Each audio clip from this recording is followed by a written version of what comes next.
নমস্কার বন্ধুরা, আমি চলে এসেছি তোমাদের কাছে নতুন একটা বিস্কুট রেসিপি নিয়ে। তো আশা করি এই বিস্কুট রেসিপিটা তোমাদের খুবই ভালো লাগবে। তো স্কিপ না করে পুরো ভিডিওটা দেখতে থাকো। তো তোমাদের একটা ভেঙে দেখাচ্ছি কত সুন্দর হয়েছে। প্রত্যেকটা বিস্কুট কিন্তু বেকারি বিস্কুটের মতন হয়েছে, দেখো কত সুন্দর হয়েছে। আর প্রত্যেকটা বিস্কুট কিন্তু আমার ফুলে এসেছে। তো আমি তোমাদের একটা ভেঙে দেখাই কত সুন্দর হয়েছে।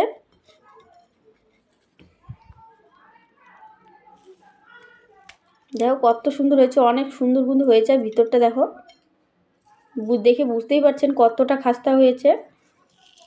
দেখো, দেখতেই পাচ্ছ। তো ভিডিওটি স্কিপ না করে পুরো ভিডিওটা অবশ্যই দেখতে থাকো। আর চ্যানেলটাকে সাবস্ক্রাইব করে পাশে বেল বাটনটা ক্লিক করে আমার পাশে থেকো। তো চলো, এর জন্য আমি উপকরণগুলো কী কী দিয়ে বানাই দেখে নিই। তো এটা খেতেও কিন্তু অসাধারণ হয়, দেখতেই পাচ্ছ। তো চলো বেশি কথা না বলে শুরু করা যাক আজকের রেসিপি। তো এই রেসিপিটা বানানোর জন্য আমি একটা মিষ্কিন বোল নিয়েছি। আমি এখানে চায়ের কাপ নিয়েছি একটা। এই কাপের মাপে আমি সব উপকরণ নিয়ে নেব আজকে। তো আমি এর মধ্যে 1 কাপ তেল নিয়েছি, তেলটা দিয়ে দিচ্ছি মিক্সিং বলে। আপনারা চাইলে এর মধ্যে বাটার ব্যবহার করতে পারেন। আমি এখানে আছে 1 কাপ চিনিটা ভালো করে গুঁড়ো করে নিয়েছি, চিনিটা দিয়ে দিচ্ছি এখানে। তো আমি এখানে চিনিটা দিয়ে দিয়েছি, তেলটা আর চিনিটা আমি ভালো করে মিশিয়ে নিব, একটা ক্রিমের মতন তৈরি করে নিব। তেলটা আর চিনিটা ভালোভাবে মিশিয়ে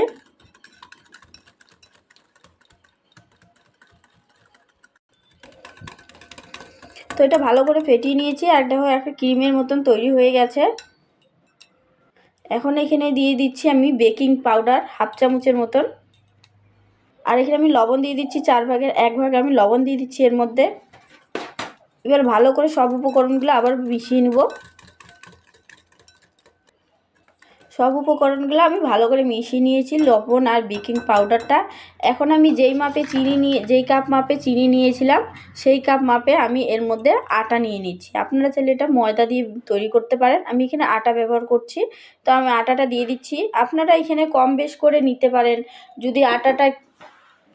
যদি বেশি বিস্কুট বানাতে চান তো সেই ক্ষেত্রে আপনারা বেশি উপকরণ নিয়ে নেবেন। আমি এখানে 1 কাপ দিয়েছি, আমি আর 1 কাপ দিয়ে দিচ্ছি, আমি এখানে টোটালে 2 কাপ দিয়ে দিচ্ছি। এবার আমি ভালো করে মিশিয়ে নিব এটা।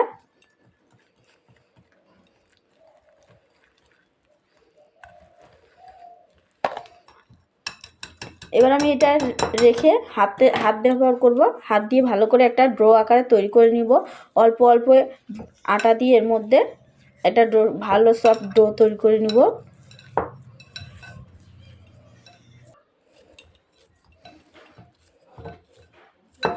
তো আমি এখানে ডোটা তৈরি করে নিয়েছি। ডোটা ঠিক এরকম হবে, একদম সফট হয়ে যাবে না, দেখে এইভাবে ভেঙে যাচ্ছে। ঠিক এইভাবে একটা ডো মেখে নিতে লাগবে। আমি এখানে প্রায় আটা নিয়েছি 2.5 কাপ, পরে আমি একটু একটু দিয়ে এটা মেখে নিয়েছি। এর মধ্যে না জল ব্যবহার করবেন না। তো আমি এখন বিস্কুটগুলো তৈরি করে নেব। এবার আমি একটা থাল নিয়েছি, থালটার মধ্যে আমি তেল দিয়ে নিচ্ছি। এখানে তেল দিয়ে নিয়েছি, তেলটা এবার গোটা থালটার মধ্যে ব্রাশ করে নিচ্ছি, লাগিয়ে নিচ্ছি ভালো করে। যে কোনো থাল নেবেন একটা, যদি কড়াইয়ের মধ্যে সেট হয় সেরকম একটা থাল নেবেন। আর এইভাবে থালার মধ্যে তেল ব্রাশ করে নেবেন। এবার আমি এটা সাইডে রেখে দিচ্ছি। এবার আমি এই ডো থেকে আমি অল্প বিস্কুট নিয়ে নিচ্ছি হাতের মাপে। এবার তালুর সাহায্যে ভালো করে গোল করে নেব।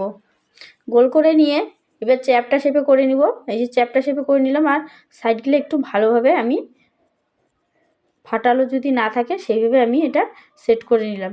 এবার একটা হাতালো ছুরি আছে, এই ছুরিটা যে থাকে ধাতালো অংশটা দিয়ে আমি এখানে ডিজাইন করে নিচ্ছি।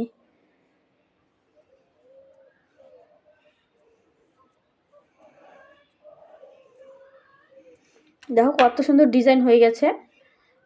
এটা আমি রেখে দিচ্ছি। একইভাবে আমি সবগুলো তৈরি করে নিব।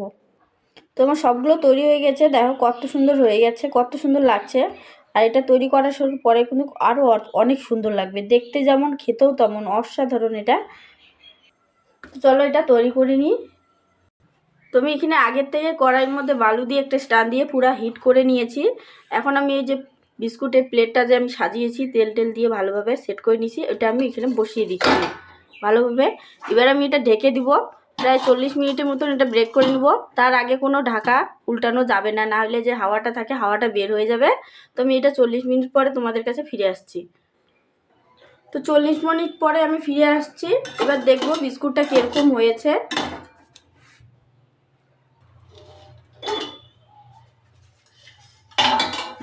দেখো বিস্কুটটা কত সুন্দর কালার এসেছে, দেখতেই পাচ্ছ। এবার আমি আলতো হাতে ভালো করে তুলে নেব, কারণ এটা এখনো নরম আছে।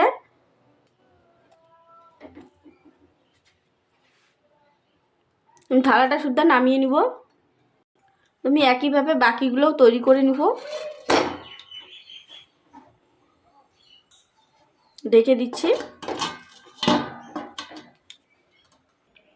প্লেটের থেকে যখন নামাবেন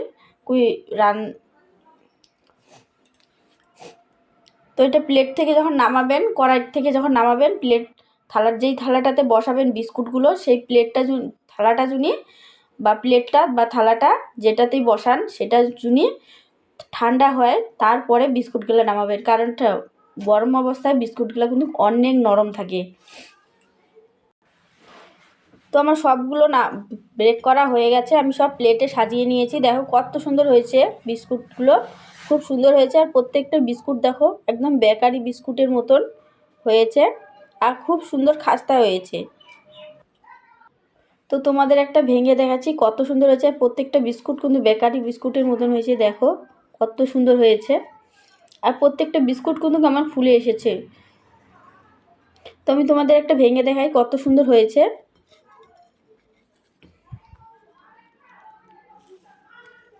দেখো কত সুন্দর হয়েছে, অনেক সুন্দর কিন্তু হয়েছে। আর ভিতরটা দেখো, দেখে বুঝতেই পারছেন কতটা খাস্তা হয়েছে। দেখো দেখতেই পাচ্ছ। তো ভিডিওটি দেখার জন্য অনেক অনেক ধন্যবাদ জানাই তোমাদের। তো আজকের মতন এইখানেই বিদায় নিচ্ছি। দেখা হচ্ছে পরের ভিডিওতে সুন্দর একটা রেসিপি নিয়ে। আর চ্যানেলটাকে সাবস্ক্রাইব করে পাশে বেল বাটনটা ক্লিক করে আমার পাশে থেকো। তো আজকের মতন এইটুকুই।